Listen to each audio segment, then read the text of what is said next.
ಮಣ್ಣು, ಕಸ ಮತ್ತು ನಿರ್ಲಕ್ಷ್ಯದ ಪದರಗಳ ಅಡಿ ಹೂತು ಹೋಗಿದ್ದ ಕರ್ನಾಟಕದ 300 ವರ್ಷಗಳಷ್ಟು ಹಳೆಯ ವಾಸ್ತುಶಿಲ್ಪದ ಅದ್ಭುತವೊಂದು ಈಗ ಮತ್ತೆ ಜಗತ್ತಿನ ಮುಂದೆ ಬಂದಿದೆ. ಬೆಳಗಾವಿ ಜಿಲ್ಲೆಯ ಮುತಗಾ ಗ್ರಾಮ ಪಂಚಾಯಿತಿ ವ್ಯಾಪ್ತಿಯ ಕಂಚವೀರ್ ನಗರದಲ್ಲಿರುವ ಐತಿಹಾಸಿಕ ಮೆಟ್ಟಿಲು ಬಾವಿಯನ್ನು 1 ತಿಂಗಳ ಕಾಲ ನಡೆದ ಶ್ರಮದ ಬಳಿಕ ಯಶಸ್ವಿಯಾಗಿ ಪುನಃಸ್ಥಾಪಿಸಲಾಗಿದೆ. ಬೆಳಗಾವಿ ಸಾಂಬ್ರಾ ರಾಜ್ಯ ಹೆದ್ದಾರಿ ಬಳಿ ಇರುವ ಈ ಮೆಟ್ಟಿಲು ಬಾವಿ ಸುಮಾರು 50 ಅಡಿ ಆಳ ಮತ್ತು 53 ಕಲ್ಲಿನ ಮೆಟ್ಟಿಲುಗಳನ್ನು ಹೊಂದಿದೆ. ಸುಣ್ಣ, ಬೆಲ್ಲ ಮತ್ತು ಮರಳಿನ ಸಾಂಪ್ರದಾಯಿಕ ಮಿಶ್ರಣದಿಂದ ಕಟ್ಟಿದ ಕಪ್ಪು ಕಲ್ಲಿನ ಈ ರಚನೆಯು ಕಾಲದ ಪರೀಕ್ಷೆಯನ್ನು ಯಶಸ್ವಿಯಾಗಿ ಎದುರಿಸಿದೆ. ಬೃಹತ್ ಧಾರಣಾ ಗೋಡೆಗಳು, ಕಲಾತ್ಮಕ ಕಮಾನುಗಳು ಮತ್ತು ಗೂಡುಗಳು ಸಾಂಪ್ರದಾಯಿಕ ಕನ್ನಡ ವಾಸ್ತುಶಿಲ್ಪದ ಶ್ರೀಮಂತಿಕೆಯನ್ನು ಸಾರುತ್ತವೆ. ಮೇಲಿನಿಂದ ನೋಡಿದಾಗ ಶಿವಲಿಂಗದ ಆಕಾರದಲ್ಲಿ ಗೋಚರಿಸುವ ಈ ಬಾವಿಯ ವಿನ್ಯಾಸವು ಎಂಜಿನಿಯರ್ಗಳು ಮತ್ತು ಇತಿಹಾಸಕಾರರ ಗಮನವನ್ನು ಸೆಳೆದಿದೆ. ಸ್ಥಳೀಯರ ಪ್ರಕಾರ ಇದನ್ನು ನಿರ್ಮಿಸಿದ ನಿಖರವಾದ ಅವಧಿ ಮತ್ತು ಆಡಳಿತಗಾರರ ಬಗ್ಗೆ ಸ್ಪಷ್ಟ ದಾಖಲೆಗಳಿಲ್ಲ. ಆದರೂ ಇದು ಸುಮಾರು 3 ಶತಮಾನಗಳಷ್ಟು ಹಳೆಯದು ಎಂದು ವ್ಯಾಪಕವಾಗಿ ನಂಬಲಾಗಿದೆ. ಕಳೆದ ಕೆಲವು ದಶಕಗಳಿಂದ ಈ ಸ್ಮಾರಕ ಸಂಪೂರ್ಣ ನಿರ್ಲಕ್ಷ್ಯಕ್ಕೆ ಒಳಗಾಗಿತ್ತು. ಕೊಳವೆ ಬಾವಿ ಮತ್ತು ಪೈಪ್ ನೀರು ಸರಬರಾಜು ಆರಂಭವಾದ ನಂತರ ಜನರು ಇದನ್ನು ಮರೆತು ಬಿಟ್ಟರು. 1 ತಿಂಗಳ ಹಿಂದೆ ಇದರ ಸ್ಥಿತಿ ಅತ್ಯಂತ ದುಸ್ಥಿತಿಯಲ್ಲಿತ್ತು. ದಪ್ಪವಾಗಿ ಬೆಳೆದ ಕಳೆಗಳು, ಸಂಗ್ರಹವಾದ ಕೆಸರು, ಪ್ಲಾಸ್ಟಿಕ್ ತ್ಯಾಜ್ಯ, ಲಿಕ್ಕರ್ ಬಾಟಲಿಗಳು ಮತ್ತು ಮನೆ ತ್ಯಾಜ್ಯದಿಂದ ಬಾವಿ ಸಂಪೂರ್ಣವಾಗಿ ಮುಚ್ಚಿ ಹೋಗಿ ದುರ್ವಾಸನೆಯನ್ನು ಹೊರಸೂಸುತ್ತಿತ್ತು. ಈ ಪರಿಸ್ಥಿತಿ ಕಂಡು ಮನನೊಂದ ಮುತಗಾ ಗ್ರಾಮ ಪಂಚಾಯಿತಿ ಮಾಜಿ ಅಧ್ಯಕ್ಷ ಉಮೇಶ್ ಪುರಿ ಮತ್ತು ಸ್ಥಳೀಯ ನಿವಾಸಿಗಳು ಬೆಳಗಾವಿ ಮೂಲದ ಫ್ಯಾಸ್ ಫೌಂಡೇಶನ್ನ ಸಹಾಯ ಕೋರಿದರು. ನಮ್ಮ ಹೆಸರು ಉಮೇಶ್ ಗಣಪತ್ ಪುರಿ ಅಂತ. ನಾವು ಮಾಜಿ ಗ್ರಾಮ ಪಂಚಾಯತ್ ಅಧ್ಯಕ್ಷ ಮುತಗಾ. ನಾವು ಇಲ್ಲೇ ಸ್ಥಳೀಯವಾಗಿ ಇದ್ದರೆ ನಮಗೆಲ್ಲ ಬಾವಿ ಬಗ್ಗೆ ಗೊತ್ತಿತ್ತು. ಇಲ್ಲಿ ಬಾವಿ ಇದೆ ಮತ್ತು ಹಿಂಗೆ ಎಲ್ಲ ಮುಚ್ಚಿ ಹೋಗಿದೆ ಅಂತ ಗೊತ್ತಿದೆ ರೀ. ಆದ್ರೂ 2 ಸಲ ನಾವು 1 ಸಲ ಪ್ರಯತ್ನ ಮಾಡೇವು ನಾವು ಇದು ಕ್ಲೀನ್ ಮಾಡಲಿಕ್ಕೆ. ಆವಾಗ 2005-06ನಲ್ಲಿ ಪ್ರಯತ್ನ ಮಾಡೀವಿ. ಆವಾಗ ಅಷ್ಟು ಫಂಡ್ ಸಫಿಷಿಯೆಂಟ್ ಇರಲಿಲ್ಲ, ಅದಕ್ಕೆ ಹಂಗೆ ಉಳಿದು. ಈಗ ನಮಗೂ ಪ್ಯಾಸ್ ಫೌಂಡೇಶನ್ದವರು ಡಾಕ್ಟರ್ ಮಾಧವ್ ಪ್ರಭು ಮತ್ತು ಪ್ರೀತಿ ಕೋರೆ ಮೇಡಮ್ ಅವರು ಒಂದು ಪೇಪರ್ನಲ್ಲಿ ಬಂದಿದ್ದು, ಹಿಂಗೆ ಅವರು ಎಲ್ಲ ಬಾವಿ ಕೆರೆಗಳೆಲ್ಲ ಸ್ವಚ್ಛ ಮಾಡ್ತಾಯಿದೆ ಅಂತ. ಅವ್ರಿಗೆ ಹೋಗಿ ನಾವು ನಮ್ಮ ಎಲ್ಲ ಟೀಮ್ ಇದೆ ರೀ, ನಾವು ಎಲ್ಲರೂ ಕೂಡಿ ಹೋಗಿ ಅವ್ರಿಗೆ ಭೇಟಿಯಾಗಿ ಕನ್ಸಲ್ಟ್ ಆಗಿದ್ದೀವಿ. ಅವರು ಕನ್ಸಲ್ಟ್ ಆದಮೇಲೆ ಇವ್ರು ಬಂದು ಇಲ್ಲಿ ಬಂದು ಸ್ಥಳೀಯ ಜಾಗ ಮೇಲೆ ಬಂದು ಅವರೆಲ್ಲ ನೋಡಿ ಹೋಗಿದ್ದಾರೆ. ಆನಂತರ ಅವ್ರಿಗೆ ಇತಿಹಾಸದ ಇಷ್ಟೆಲ್ಲ ದೊಡ್ಡ ಮಾಹಿತಿ ಗೊತ್ತಾಗಿದ್ದ ಕೂಡಲೇ ಅವರು ಎಲ್ಲ ಇತರ ಇಂಟ್ರೆಸ್ಟ್ ತೋರಿಸಿ ಈ ಬಾವಿಯನ್ನು ಕ್ಲೀನ್ ಮಾಡಲಿಕ್ಕೆ ನಮ್ಗೆ ಹೆಲ್ಪ್ ಮಾಡಿದ್ದಾರೆ. ಫೌಂಡೇಶನ್ ಅಧ್ಯಕ್ಷ ಡಾಕ್ಟರ್ ಮಾಧವ್ ಪ್ರಭು ಅವರು ಸ್ಥಳಕ್ಕೆ ಭೇಟಿ ನೀಡಿ ಪರಿಶೀಲಿಸಿದ ಬಳಿಕ ರಾಷ್ಟ್ರೀಯ ಸೇವಾ ಯೋಜನೆ NSS ಸ್ವಯಂ ಸೇವಕರು ಮತ್ತು ಗ್ರಾಮಸ್ಥರ ಸಹಾಯದೊಂದಿಗೆ 1 ತಿಂಗಳ ಶುಚಿಗೊಳಿಸುವ ಕಾರ್ಯಾಚರಣೆಗೆ ಚಾಲನೆ ನೀಡಲಾಯಿತು. ಸರ್ ನಮಸ್ಕಾರ, ಲೋಕ್ ದರ್ಶನ್ ಡಿಜಿಟಲ್ಗೆ ನಿಮಗೆ ಸ್ವಾಗತ. ನೀವು ಇವಾಗ 300 ವರ್ಷದ ಬಾವಿಯನ್ನು ಸರಿಪಡಿಸಿದ್ರಿ. ಈಗ ಸರಿಪಡಿಸಲಿಕ್ಕೆ ನಿಮಗೆ ಮುಖ್ಯವಾದಂಥ ಪ್ರೇರಣೆ ಏನು ಮತ್ತು ಬಂದಂಥ ಕಷ್ಟಗಳೇನು? ಲೋಕದರ್ಶನ ವಾಹಿನಿ ವೀಕ್ಷಕರಿಗೆ ನಮಸ್ಕಾರ. ನಾವು ಪ್ಯಾಸ್ ಫೌಂಡೇಶನ್ ಅಂತ ನಮ್ಮ ಫೌಂಡೇಶನ್ ಇದೆ ಬೆಳಗಾವಿಯಲ್ಲಿ. ಸುಮಾರು 2016ನಿಂದ ನಾವು ಕೆಲಸ ಮಾಡತ್ತೀವಿ. ಬೆಳಗಾವಿ ಜಿಲ್ಲೆಯಲ್ಲಿ 14 ಕೆರೆಗಳನ್ನು ಮಾಡಿದ್ದೀವಿ, ಆಮೇಲೆ 6 ಬಾವಿಗಳನ್ನು ಮಾಡಿದ್ದೀವಿ. ಅದೇ ನಿಟ್ಟಿನಲ್ಲಿ ಇದು ಮುತಗಾ ಗ್ರಾಮದಲ್ಲಿ ನೀವು ಹೇಳಿದಂಗೆ ಒಂದು ಮುಚ್ಚೋಗಿದ್ದು ಬಾವಿ ಇತ್ತು. ಅಂದರೆ ಅಲ್ಲಿ ಒಂದು ಮಣ್ಣಿಂದ ಇದ್ದಂಗೆ ಇತ್ತು. ಅಲ್ಲಿನ ಜನರು ನಮ್ಗೆ ಫೋನ್ ಮಾಡಿ ಹೇಳಿದರು, ಹಿಂಗೆ ಐತಿ ಕೆರೆ ಬಾವಿ ಐತಿ, ಏನು ಮಾಡ್ತೀರಂತ. ಆ ಡ್ಯೂರೇಷನ್ನಲ್ಲೇ ಒಂದು ಇಂಟಾಚ್ ಅಂತ ಸಂಸ್ಥೆ ಇದೆ ಬೆಳಗಾವಿಯಲ್ಲಿ. ಅವರು ಪುರಾತನ ಇದು ಎಲ್ಲ ನೋಡ್ತಾರೆ, ಪುನರ್ಜೀವಿಸ್ತಾರೆ. ಅದನ್ನು ಅವರು ಫೋನ್ ಮಾಡಿದ್ರು, ಈ ಥರದ ಬಾವಿ ಇದೆ ಮತ್ತು ಆ ಕಡೆ ನೀರಿನ ಭಾಳ ಕೊರತೆ ಇದೆ, ನೀವು ಏನಾದರೂ ಮಾಡಬಹುದು ಏನೋ ಕೇಳಿದರು. ನಾವು ಅಲ್ಲಿ ಹೋದಾಗ ಬರೀ ಮಣ್ಣಿಂದಷ್ಟೇ ಒಂದು ಇದ್ದಿತ್ತು, ಬಾವಿ ಥರ ಏನು ಇದ್ದಿರಲಿಲ್ಲ. ಅಲ್ಲಿ ಕೆಸರೆಲ್ಲ ತುಂಬಿತ್ತು. ನಾವು ಹೋಗಿ ಅಲ್ಲಿ ನಮ್ಮ ಕಾರ್ಯಕರ್ತರ ಜೊತೆಗೆ ಅವಧೂತ್ ಸಾಮಂತ್ ಅಂತಿದ್ರು, ಪ್ರೀತಿ ಕೋರೆ ಅಂತಿದ್ರು, ಅಭಿಮನ್ಯು ಡಾಗಾ ಅಂತಿದ್ರು.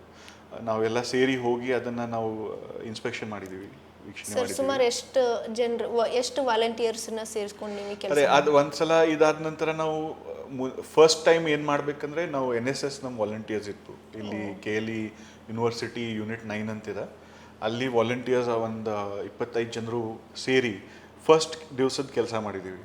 ಆವಾಗ ನಾವು ಕೈಯಲ್ಲಿ ಅದು ನಮ್ಮ ಕುಲ್ಲಿ ಬಿದ್ಲಿ ಎಲ್ಲ ಹಿಡ್ಕೊಂಡು ಮಣ್ಣೆಲ್ಲ ಹೊರಗೆ ತೆಗ್ಸಿದ್ದೀವಿ. ಅದಾದ ನಂತರ ನಮ್ಗೆ ಫಸ್ಟ್ ಅದು ಏನು ಬಾವಿದ್ದು ದೃಶ್ಯ ಇತ್ತಲ್ಲ ಅದು ಕಂಡಿತ್ತು, ಅಂದರೆ ಸ್ಟೆಪ್ಸ್ ಕಂಡಿತ್ತು. ಅಂದ್ರೆ ಬರೀ ಅವಾಗ ನೋಡಿದರೆ ಬರೀ 10 ಸ್ಟೆಪ್ಸ್ ಅಷ್ಟೇ ಕಂಡಿತ್ತು. ಆದ ನಂತರ ನಾವು ಪ್ಯಾಸ್ ಫೌಂಡೇಶನ್ ವತಿಯಿಂದ ನಮ್ಮ ನಿತಿನ್ ಖೋತ್ ಅವರಂತಿದ್ದಾರೆ, ಅವ್ರು ಫಂಡ್ಸ್ ಕೊಟ್ಟಿದ್ರು, CSR ಫಂಡ್ಸ್. ಆ ಫಂಡ್ಸ್ನಲ್ಲಿ ಕೆಲಸ ಸ್ಟಾರ್ಟ್ ಮಾಡಿದ್ದೀವಿ. ಮಾಡ್ತಾ ಆಲ್ಮೋಸ್ಟ್ ಒಂದು 20-25 ಡೇಸ್ನಲ್ಲಿ 52 ಸ್ಟೆಪ್ಸ್ ನಮ್ಗೆ 52 ಅಷ್ಟು ಇದ್ದಿತ್ತು, ಸ್ಟೆಪ್ಸ್ ಇದ್ವು. ಅದಕ್ಕೆ ಕಾರ್ಯ ಆರಂಭ ಆದ ನಂತರ ಒಂದು 15 ದಿವಸದಲ್ಲಿ 52 ಸ್ಟೆಪ್ಸ್ ತನಕ ನಾವು ಹೋಗಿದ್ದೀವಿ. ಅದಾದ ನಂತರ 20ನೇ ದಿವಸ ಅಲ್ಲಿ ನಮ್ಗೆ ನೀರು ಸಿಕ್ತು, ಅಂದರೆ ನೀರು ಅಂದರೆ ಜರ್ನಿ ಸಿಕ್ತು, ಜರ್ನಿ ಇತ್ತು. ಇಮ್ಯಾಜಿನ್ ಮಾಡ್ರಿ, ಇಷ್ಟು ದಿವಸ ಅದು ಮಣ್ಣಿನ ಕೆಳಗೆ ಇದ್ರೂ ಸಹ ಅದು ಜೀವಂತವಾಗಿತ್ತು. ಅದು ನಮ್ಗೆ ಭಾಳ ಒಂದು ಸಂತೋಷದ ಸುದ್ದಿ ಇತ್ತು ಭಾಳ. ಅವಾಗ ಆ ಲೆವೆಲಿಂದ ನಾವು 20 ಫುಟ್ ಮತ್ತೆ ಇನ್ನೂ ತೆಳಗೆ ಹೋಗಿದ್ದೀವಿ. ಅಂದರೆ ಆ ಜರ್ನಿ ಸಿಕ್ಕಿದ್ದನ್ನು ಮತ್ತೆ ಕ್ಲೀನ್ ಮಾಡಿದ್ದೀವಿ. ಅಂದರೆ ಅದು ಹೂಳು ಇರುತ್ತೆ, ಅದೆಲ್ಲ ಇರುತ್ತೆ, ಅದನ್ನು ತೆಗ್ಸಿದ್ದೀವಿ. ಸೊ ಈಗ ನೀವು ನೋಡಿದರೆ, ಈಗ ಸದ್ಯಕ್ಕೆ ನೀವು ಹೋಗಿ ನೋಡಿದರೆ ಅದು ಒಂದು 50 ಫುಟ್ ನೀರು ಮ್ಯಾಲೆ ಬಂದಿತ್ತು. ಅಂದರೆ ನಿಮ್ಗೆ ಕಾಣಿಸೋದು ಬರೀ ದಿನ ಜಾಸ್ತಿ ನೀರು ಬರತ್ತೈತಿ. ಮಳೆ ಬಂತಲ್ಲ, ಜರಿಗೆ ಮತ್ತು ನೀರು ಬಂದಿತ್ತು. ಈಗ ಬರೀ ನಿಮ್ಗೆ ಅಲ್ಲಿ ಹೋಗಿದ್ರೆ ಬರೀ 10-15 ಸ್ಟೆಪ್ಸ್ ಅಷ್ಟೇ ಕಾಣುತ್ತೆ. ಆಲ್ಮೋಸ್ಟ್ 40 ಸ್ಟೆಪ್ಸ್ ತೆಳಗೆ ಮುಳುಗೋಗಿದ್ದಾವೆ ನೀರಿನಲ್ಲಿ. ಅಷ್ಟು ನೀರು ಅಲ್ಲಿ ಬಂದಿದೆ. ಅಂದರೆ this is a surprising thing. ಅಂದರೆ ನಮ್ಮ ಯಂಗ್ಸಿಸ್ಟರ್ಸ್ ಅವರು, ನಮ್ಮ ದೊಡ್ಡವರು ಎಷ್ಟು ಇದರಿಂದ ಅದು ಬಾವಿನ ಮಾಡಿದ್ದಾರೆ ನೋಡಿ. ಎಲ್ಲಿ ಜರ್ನಿ ಸಿಗ್ತೈತಿ, ಇಲ್ಲಿ ನೀರು ಎಲ್ಲಿ ಬಗ್ತೈತಿ, ಅಂದರೆ ಮಳೆಗಾಲದಲ್ಲಿ ನೀರು ಭಾಳ ಸಿಗ್ಬೋದು ಅಂತ ನೋಡಿ ಆ ಬಾವಿನ ಮಾಡಿದ್ದಾರೆ. ಆಮೇಲೆ ಈ ಬಾವಿ ಒಂದು 300 ವರ್ಷದ ಹಿಂದಿದೆ. ಅಂದರೆ ಒಂದು 300 ವರ್ಷದ ಇತಿಹಾಸ ಬೆಳಗಾವಿನ ನೋಡಿದರೆ ಆವಾಗ ಮೋಸ್ಟ್ಲಿ ಆದಿಲ್ ಶಾಹಿ ಇಲ್ಲಾಂದರೆ ಮರಾಠ ಅವ್ರದ್ದು ರಾಜ್ಯ ಇರಬೇಕು. ಅಲ್ಲಿ ಕಮಾನ್ ಅದೆಲ್ಲ ಇದಾವೆ, ಅದು ಮೋಸ್ಟ್ಲಿ ಆದಿಲ್ ಶಾಹಿ ಕಮಾನ್ ಥರ ಅನ್ನಿಸ್ತಾ ಇದೆ. But it is parallel period, ಅಂದರೆ ಆದಿಲ್ ಶಾಹಿ ಇಲ್ಲಾಂದರೆ ಮರಾಠ ಪೀರಿಯಡ್ನಲ್ಲಿ ಆಗಿದ್ದು ಬಾವಿ ಇರ್ತದ. ಅದೇ ಇದ್ರಾಗ ಮುಂದೆ ಏರ್ಫೋರ್ಸ್ ಸ್ಟೇಷನ್ ಯಾವಾಗಾಯ್ತು, ಬೆಳಗಾವಿ ಏರ್ಫೋರ್ಸ್ ಸ್ಟೇಷನ್ ಯಾವಾಗಾಯ್ತು ನೀವು ನೋಡಿದರೆ ಅದೇ ಪಕ್ಕ ಅಲ್ಲಿ ಏರ್ಫೋರ್ಸ್ ಮೆಸ್ ಇದೆ. ಏರ್ಫೋರ್ಸ್ದವ್ರದ್ದು ಅದು ಔಟ್ಪೋಸ್ಟ್ ಇತ್ತು. ಅಂದರೆ ಏರ್ಪೋರ್ಟಿಗೆ ಸೆಕ್ಯೂರಿಟಿ ಕೊಡೋರು ಏನು ಏರ್ಮೇನ್ ಇದ್ರಲ್ಲ, ಅವ್ರಿಗೆ ನೀರು ಆ ಬಾವಿಯಿಂದ ಹೋಗ್ತಿತ್ತು. ಅದಾದ ನಂತರ ಅಲ್ಲಿ ಫ್ರೀಡಮ್ ಫೈಟರ್ಸ್ ಸಂಜೆಗೆ ಹೋಗಿ ಅಲ್ಲಿ ವಿಮರ್ಶನೆ ಮಾಡೋದು, ಇದು ಸೀಕ್ರೆಟ್ ಮೀಟಿಂಗ್ಸ್ ಮಾಡೋದು ಅಲ್ಲೇ ಆಗ್ತಿತ್ತು. ಗ್ರಾಮೀಣ ಅವ್ರು ದೊಡ್ಡವ್ರು ಯಾರಿದ್ದಾರಲ್ಲಿ ಅವ್ರೇನು ಹೇಳ್ತಾರಂದರೆ ಅಲ್ಲಿ ಸುಭಾಷ್ ಚಂದ್ರ ಬೋಸ್ ಅವರು ಬಂದಿದ್ರಂತೆ. ಇದು ವೆರಿಫೈ ಮಾಡೋದು ನಮ್ಮ ಕಡೆ ಇದಿಲ್ಲ, ಬಟ್ ಅವ್ರು ಹೇಳ್ತಾರೆ ಸುಭಾಷ್ ಚಂದ್ರ ಬೋಸ್ ಬರ್ತಿದ್ರು ಅಲ್ಲಿ, ರಿವಲ್ಯೂಷನರಿ ಅವ್ರದ್ದು ಮೀಟಿಂಗ್ ಆಗ್ತಿದ್ದು ಅಂತ ಅವ್ರದ್ದು ಒಂದು ದೊಡ್ಡವ್ರು ಹೇಳ್ತಾರೆ ಅಲ್ಲಿ. ಗುಪ್ತವಾಗಿ ಅವ್ರ ಅಲ್ಲಿ ಮೀಟಿಂಗ್ಸ್ ನೀವು ನೋಡಿದ್ರೆ ಅದು ಒಂದು ಭಾಳ ಚಲೋ ಒಂದು ಚೇಂಬರ್ ಥರ ಇದೆ.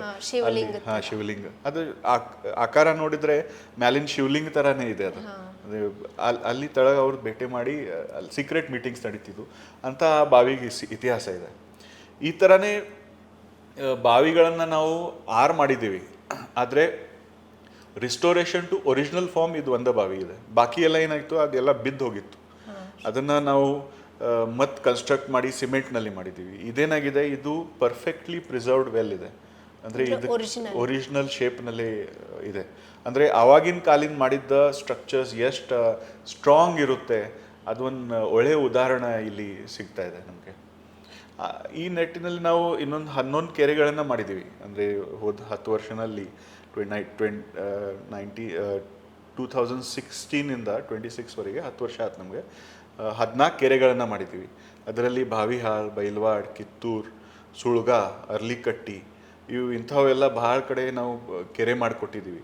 ಮತ್ತು ನಿಮ್ಗೆ ಆಶ್ಚರ್ಯ ಆಗ್ಬೋದು, ಸಮ್ಮರ್ನಲ್ಲಿ ಅಂದರೆ ಬೇಸಿಗೆ ಇದ್ದಾಗ ಹಿಂದೆ ಅಲ್ಲಿ ಬಾವಿಗಳಿಗೆ, ಬೋರ್ವೆಲ್ಗಳಿಗೆ ನೀರು ಭಾಳ ಕಡಿಮೆ ಸಿಗ್ತಿತ್ತು. ಈಗ ನಾವು ಕೆರೆ ಮಾಡಿದ ನಂತರ ಆಲ್ಮೋಸ್ಟ್ ಅದೇ ಜೂನ್ ತಿಂಗಳಿನಲ್ಲಿ 10 ಫೀಟ್ ಇನ್ನೂ ಹೆಚ್ಚಿಗೆ ನೀರು ಸಿಗ್ತಿತ್ತು ಅಲ್ಲಿ.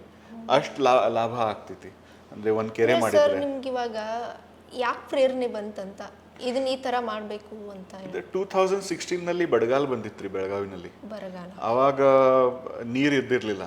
ನಾವು ನೋಡಿದ್ದ ನೀವು ನೋಡಿದರೆ ನಿಮಗೂ ಭಾಳ ಸ್ಯಾಡ್ ಅನಿಸುತ್ತೆ. ಯಾಕಂದರೆ ನಾವು ನಮಗೆಲ್ಲ ಫಾರ್ಮರ್ಸ್ಗೆ ಅವ್ರ ಆಕಳು ಇರಲಿ, ಅವರು ಎಲ್ಲ ಮಕ್ಕಳು ಇದ್ದಂಗೆ ಇರ್ತಾರೆ. ಆದರೆ ಒಂದು ಕಾಲದಲ್ಲಿ ಅವರೆಲ್ಲ ಆಕಳೆಲ್ಲ ಮಾರಿ ಅದೆಲ್ಲ ಮಾಡಿ ಆ ಪರಿಸ್ಥಿತಿಗೆ ಬಂದಿದ್ರು ಅವರು. ಅವಾಗ ನಮ್ಗೆ ಭಾಳ ಕೆಟ್ಟ ಅನಿಸಿತ್ತು, ಯಾಕೆ ಈ ಥರ ಆಗಿದೆ ಅಂತ.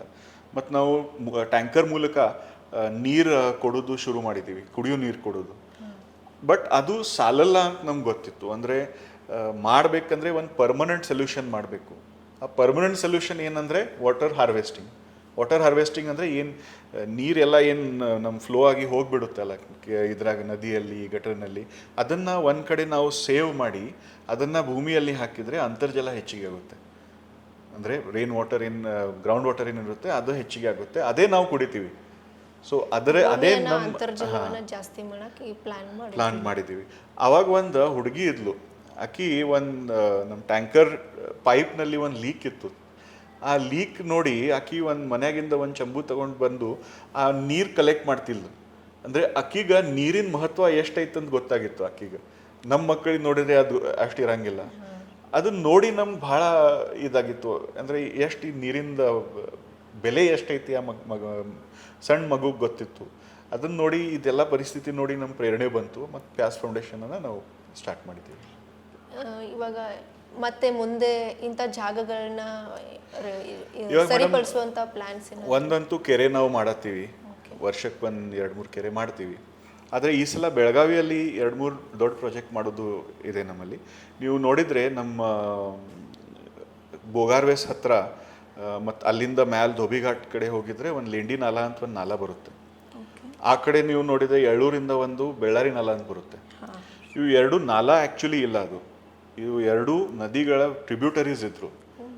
ಇಟ್ ಈಸ್ ಮಾರ್ಕಂಡಿಯ ನದಿದ್ದು ಟ್ರಿಬ್ಯೂಟರೀಸ್ ಇದ್ರು. ಅದನ್ನು ನಾವು ಮೊದಲು ನಾಲಾ ಮಾಡಿ ಈಗ ಗಟರನ್ನು ಮಾಡಿದ್ದೀವಿ. ಅದನ್ನು ಪುನರ್ಜೀವಿಸ್ಬೇಕಂತ ನಾವು ಒಂದು ಪ್ರಾಜೆಕ್ಟ್ ಮಾಡತ್ತೀವಿ. ಲೇಂಡಿ ನಾಲಾ ಫಸ್ಟ್ ತಗೊಂಡು ಲಕ್ಷ್ಮೀ ಟೆಕಡಿಯಿಂದ ಯಡಿಯೂರಪ್ಪ ಮಾರ್ಕ್ ತನಕ ನಾವು ಒಂದು ನಾಲಾ ಪುನರ್ಜೀವಿಸಿ ಆ ನದಿ ಥರ ಮಾಡಿ ಒಂದು ರೈನ್ ವಾಟರ್ ಹಾರ್ವೆಸ್ಟಿಂಗ್ ಸೈಟ್ ಮಾಡೋದು ನಮ್ಮ ಒಂದು ಪ್ರಯತ್ನ ಇದೆ.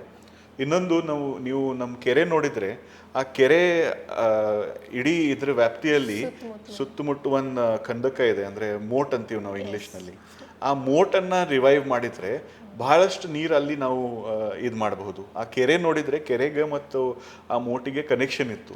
ಅದನ್ನು ರಿವೈವ್ ಮಾಡಿ, ಆ ಮೋಟ್ ರಿವೈವ್ ಮಾಡಿ ಅಲ್ಲೂ ರೈನ್ ವಾಟರ್ ಹಾರ್ವೆಸ್ಟಿಂಗ್ ಮಾಡಿದರೆ ಒಂದು ಐತಿಹಾಸಿಕ ಒಂದು ಸೈಟು ರಿವೈವ್ ಆಗುತ್ತೆ ಮತ್ತು ನೀರಿಂದ ನಮ್ಮ ಬೆಳಗಾವಿನಲ್ಲಿ ಈಗ ನೀವು ನೋಡಿದರೆ ಮೂಲನೂ ಸಿಗುತ್ತೆ ಅಂತ ನಮ್ಮದು ಒಂದು ದೊಡ್ಡ ಪ್ರಾಜೆಕ್ಟ್ ಮಾಡೋದು ನಮ್ಮದು ಈಗ ಇಚ್ಛೆ ಇದೆ. ಅದು ಪರ್ಮಿಷನ್ ಸಿಕ್ಕರೆ, ಎಲ್ಲ ದೇವ್ರ ಕೃಪೆ ಇದ್ದರೆ, ಫಂಡ್ ಸಿಕ್ಕರೆ ನಾವು ಮಾಡ್ತೀವಿ. ಯೂತ್ಸಿಗೆ ಏನು ಹೇಳ್ತೀರಿ ಕೊನೆಯದಾಗಿ ಸ್ಟ್ರಾಂಗ್ ಮೆಸೇಜ್? ಯೂತ್ಸಿಗೆ ಏನು ಹೇಳ್ತೀವಿ ಅಂದರೆ, ಬರೀ ತಮ್ಮ ಸಲುವಾಗಿ ಇರೋದು ಈಗ ನಾವು ಬಿಡಬೇಕು. It is very selfish. ಸಮಾಜದಲ್ಲಿ ಯಾವ್ದು ಈಗ ನೀಡಿದೆ, ಯಾವ್ದು ನೀಡ್ ಬೇಕಾಗ್ತದೆ, ನೀರಿಂದ ಇರಲಿ, ಎಜುಕೇಷನ್ ಇರಲಿ, ಅದು ಎಲ್ಲಿ ಆ ನೀರಿನ ಕೊರತೆ ಇರುತ್ತೆ, ಎಜುಕೇಷನ್ನು ಕಡಿಮೆ ಇರುತ್ತೆ, ಅಲ್ಲಿ ನಾವು ಹೋಗಿ ಕೆಲಸ ಮಾಡಬೇಕು. ಸಮಾಜದಲ್ಲಿ ಯಾವ್ದು ಕೊರತೆ ಇದನ್ನು ಐಡೆಂಟಿಫೈ ಮಾಡಿ ಅದ್ರ ಬಗ್ಗೆ ಕೆಲಸ ಮಾಡಬೇಕು. ಈಗ ನಾವು ಏನು ನೋಡ್ತೀವಿ, ಬರೀ ಸೋಷಿಯಲ್ ಮೀಡಿಯಾ ಸಲುವಾಗಿ, ಫೇಸ್ಬುಕ್, ಇನ್ಸ್ಟಾಗ್ರಾಮ್ ಸಲುವಾಗಿ ಕೆಲವರು ಹೋಗಿ ದಾನ ಮಾಡಿರ್ತಾರೆ, ಒಂದು ಫೋಟೋ ತೆಗಿತಾರೆ. ಅದಿಲ್ಲ. ನಿಮ್ಮ ಒಳಗಿಂದ ನಿಮಗೆ ಶಾಂತಿ ಸಿಗಬೇಕು, ನಿಮಗೆ ಒಂದು ಹ್ಯಾಪಿನೆಸ್ ಸಿಗಬೇಕಂತ ನೀವು ಕೆಲಸ ಮಾಡಬೇಕು. ಆ ಹ್ಯಾಪಿನೆಸ್ ಯಾವಾಗ ಸಿಗುತ್ತೆ, ನೀವು ನೋಡಿ ಹೋಗಿ ಅಲ್ಲಿ ಏನು ಬೇಕಾಗಿದೆ ಅದನ್ನು ಅಸೆಸ್ ಮಾಡಿ ಅಲ್ಲಿನ ನೀಡನ್ನು ನೀವು ಇದು ಮಾಡಿದರೆ ನಿಮ್ಗೆ ಖುಷಿ ಸಿಗುತ್ತೆ. ಬೇರೆಯವ್ರು ನೋಡಬೇಕಂತ ಬೇರೆಯವ್ರ ಖುಷಿ ಸಲುವಾಗಿ ನಾವು ಕೆಲಸ ಮಾಡಬಾರ್ದು. ನಮ್ಮ ಖುಷಿಗೆ ಸ್ವಲ್ಪ ನೆಮ್ಮದಿ ಸಿಗಲಿ ಅಂತ ನಾವು ಕೆಲಸ ಮಾಡಬೇಕು. ಅಂದರೆ ಅದರಲ್ಲೇ ನಾವು ಸಮಾಜದ ಒಂದು ಒಳ್ಳೆ ಇದು ಮೆಸೇಜ್ ಮಾಡ್ಬೋದು. ಕ್ರೇನ್ಗಳ ಸಹಾಯದಿಂದ ಟನ್ ಗಟ್ಟಲೆ ಕೆಸರು ಮತ್ತು ಅವಶೇಷಗಳನ್ನು ತೆರವುಗೊಳಿಸಲಾಯಿತು. ಪ್ರತಿ ಕಲ್ಲನ್ನು ಸ್ವಚ್ಛಗೊಳಿಸಿ ಮೂಲ ರಚನೆಯನ್ನು ಮತ್ತೆ ಹೊರತರಲಾಯಿತು. ಇದರ ಫಲವಾಗಿ ಮುಂಗಾರು ಆರಂಭವಾಗುತ್ತಿದ್ದಂತೆ ಬಾವಿಯಿಂದ ತಾಜಾ ಅಂತರ್ಜಲ ಹರಿಯಲು ಪ್ರಾರಂಭಿಸಿದ್ದು, ನೀರಿನ ಮಟ್ಟವೂ ದಿನದಿಂದ ದಿನಕ್ಕೆ ಏರುತ್ತಿದೆ. ಈ ಬಾವಿಯು ಕೇವಲ ನೀರಿನ ಮೂಲವಾಗಿರಲಿಲ್ಲ.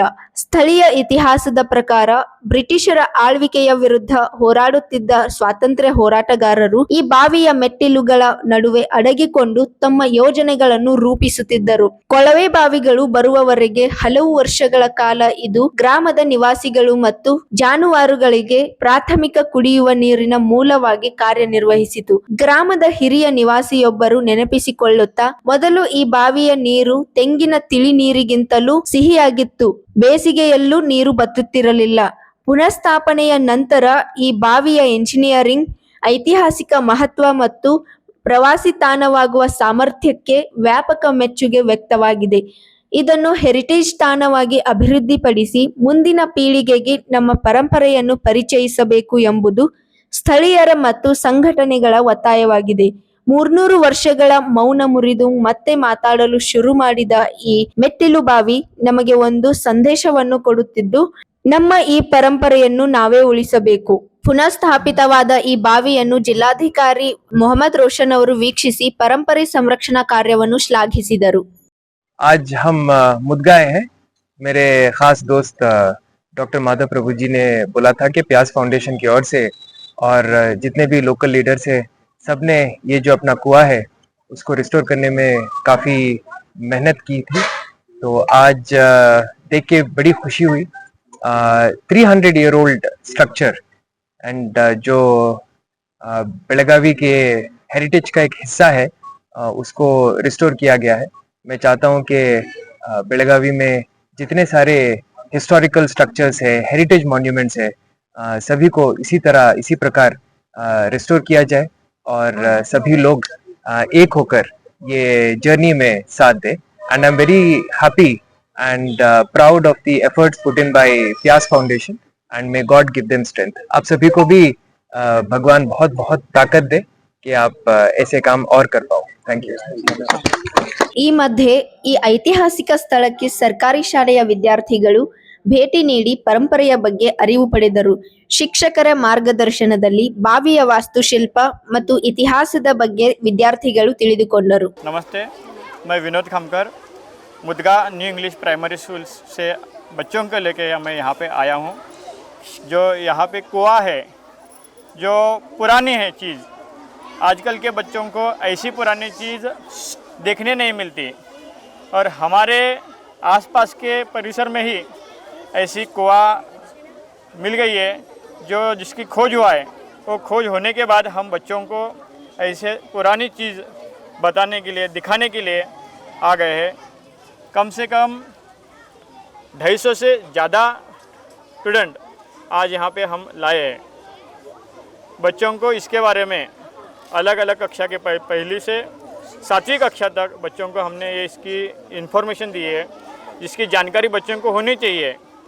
जो पुराने चीज़ों की बनावट और इसका इस्तेमाल कैसे होता था, ये हमने प्रत्यक्ष यहाँ जगह पर लाकर उनको हमने बता दिया है। बच्चे हमारे आज खुश हो गए।